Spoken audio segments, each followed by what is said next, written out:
हमारे चैनल में आपका बहुत बहुत स्वागत है। तो हाजिर हैं अपनी छोटी छोटी टिप्स और ट्रिक्स का वीडियो लेके। तो अगर घर के काम, किचन के काम अगर हम छोटी छोटी टिप्स के ज़रिए करते हैं तो हमारा काम तो आसान होता ही है, साथ ही साथ हमारा पैसा और हमारे समय दोनों बच जाते हैं।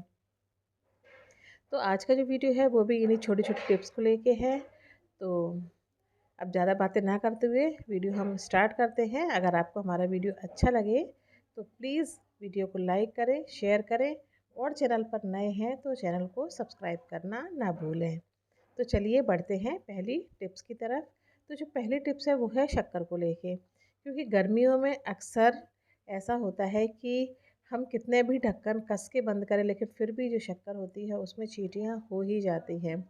और फिर जब हमें शरबत बनाना होता है, चाय बनानी होती है, तो हमें उसको बड़े ध्यान से देखना पड़ता है कि कहीं इसमें चींटियाँ ना हों। म जो हमारे यहाँ पे तो अक्सर डिब्बे में छोटी-छोटी जो बारीक वाली चींटियाँ होती हैं ना, वो हो ही जाती हैं। फिर उनको धूप में रखना पड़ता है, यानी कि बहुत ज़्यादा परेशानी होती है। तो आप इसका एक बहुत ही अच्छा सॉल्यूशन हमने निकाला है। तो अब हमारे जो डब्बा है उसमें बिल्कुल भी चींटी नहीं आती हैं। तो वो सॉल्यूशन क्या है? हमें लेना है वाइट विनेगर, सबके यहाँ पे होता है। और बस इसको आप या तो एक कॉटन के कपड़े में भिगा लें या फिर हाथ से ही लगा दें, कोई दिक्कत नहीं है। तो ढक्कन में मैंने थोड़ा सा वाइट विनेगर लिया है और उंगली की सहायता से इसके चारों तरफ और पूरे डिब्बे में, उसमें ढक्कन में सब तरफ मतलब इसकी एक कोटिंग कर दी है। तो इसकी जो स्मेल होती है उसकी वजह से जो चींटियाँ हैं वो डिब्बे से दूर ही रहती हैं, पास में बिल्कुल भी नहीं आती हैं। तो आप ऐसा हर 8 दिन में कर सकती हैं, या अगर आपके यहाँ ज़्यादा प्रॉब्लम है तो 3 से 4 दिन कर सकती हैं, क्योंकि 3-4 दिन तक तो इसकी जो स्मेल है वो डिब्बे में रहती ही है। तो इसी तरीके से आप अगर 3-4 दिन में या 8 दिन में एक बार कर देंगी तो आप देखेंगी कि जो चींटियाँ हैं वो आपके डिब्बे के बिल्कुल भी पास नहीं आएँगी और आपका जो चीनी का डिब्बा है वो चींटियों से एकदम सेफ़ रहेगा। तो आशा है ये टिप्स आपको ज़रूर पसंद आई होगी। अब बढ़ते हैं अपनी नेक्स्ट टिप की तरफ। अगली जो टिप है वो है चाकुओं को लेके, क्योंकि डेली यूज़ की वजह से इसमें जो इसकी जो धार है वो धीरे धीरे कम होती जाती है और फिर हमें भगना पड़ता है इसको धार वाले के पास धार को तेज कराने के लिए। लेकिन इसमें पैसे भी बहुत लगते हैं, क्योंकि कैंची वगैरह में अगर धार कराओ ना तो एक कैंची में कम से कम 50 से 60 रुपए लगते हैं। लेकिन अगर यही काम अपने घर में हम कर लें तो हमारे इतने सारे पैसे बच जाएंगे और वो पैसे हम कहीं और यूज़ कर सकते हैं। तो इसका क्या एक बढ़िया तरीका है कि जो किचन की जो प्लेटफॉर्म होता है ना, उसमें थोड़ा सा पानी डाल के और इस जो चाकू है इसकी धार को इस तरह से आप धीरे धीरे करके रगड़ते रहें। तो ऐसा करने से आपकी जो चाकू की धार है वो धीरे धीरे तेज होती रहेगी, क्योंकि ऐसा हम 8 दिन में, 15 दिन में इस तरह से अगर करते रहेंगे तो इसकी जो धार है वो कभी भी ख़राब नहीं होगी। और धार तेज़ कराने के लिए हमें मार्केट नहीं जाना पड़ेगा। तो ये छोटा सा काम है, इसको हम खड़े खड़े या खाना बनाते हुए कभी भी कुछ भी काम कर रहे हैं तो धीरे धीरे इसको वैसे इस तरह से करते जाएंगे तो जो धार है वो तेज़ बनी रहेगी। तो आशा है ये टिप्स भी आपको पसंद आई होगी। अब जो नेक्स्ट टिप है वो है गोल्ड की चीज़ों को लेके, क्योंकि गोल्ड की चीज़ें होती हैं वो क्या होता है कि रखी भी रहती हैं तो क्या धीरे धीरे से उसकी जो चमक है वो फीकी पड़ जाती है और हल्की हल्की सी काला सापन आ जाता है, क्योंकि चिकनाई के हाथ हैं और ये सब चीज़ें उसमें लगती रहती हैं तो उसकी जो चमक है वो फीकी पड़ जाती है। तो यहाँ जो मैं अपनी चूड़ी है वो दिखा रही हूँ, ये क्या डेली यूज़, जब इसको हम पहने रहते हैं ना तो बर्तन वगैरह धोते हैं, कपड़े धोते हैं या तेल वगैरह हाथों में लगाते हैं, वैसलीन लगाते हैं, तो धीरे धीरे करके इसकी चमक है वो कम पड़ जाती है। तो इसको आज हम साफ़ करेंगे टमाटर से। टमाटर में होता है सिट्रिक एसिड और इसी की वजह से जो हमारी जो चूड़ियाँ हैं गोल्ड की या चैन है या कान के हैं, मतलब जो भी चीज़ आप रेगुलर यूज़ करते हैं या जो आपकी रखी रहती है जिसको आप यूज़ नहीं करते हैं, जिसकी चमक थोड़ी चली गई है, तो उसको आप इसमें इससे साफ़ कर सकते हैं। तो सिट्रिक एसिड की वजह से इसके जो ऊपर की जो परत है कालेपन की वो हट जाती है। और आप देखेंगे मैं आपको एक चूड़ी साफ़ करके बता रही हूँ और दूसरी चूड़ी जो है वो मैंने साफ़ नहीं की है।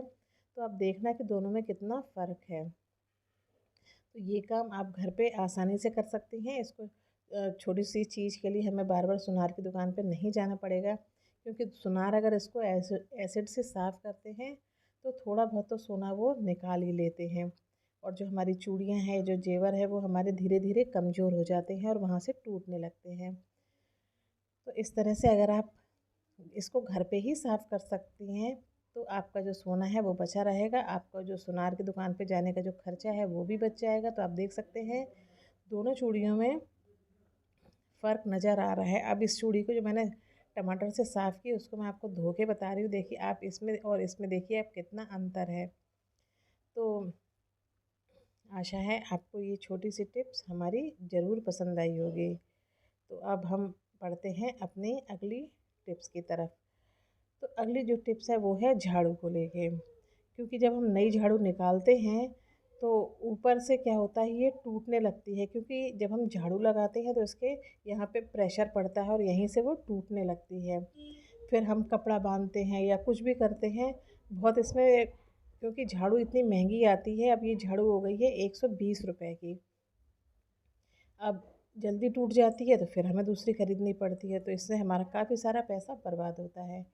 तो आज हम आपको बहुत ही अच्छी ट्रिक बताएंगे जिससे आपकी झाड़ू बहुत लंबे समय तक चलेगी।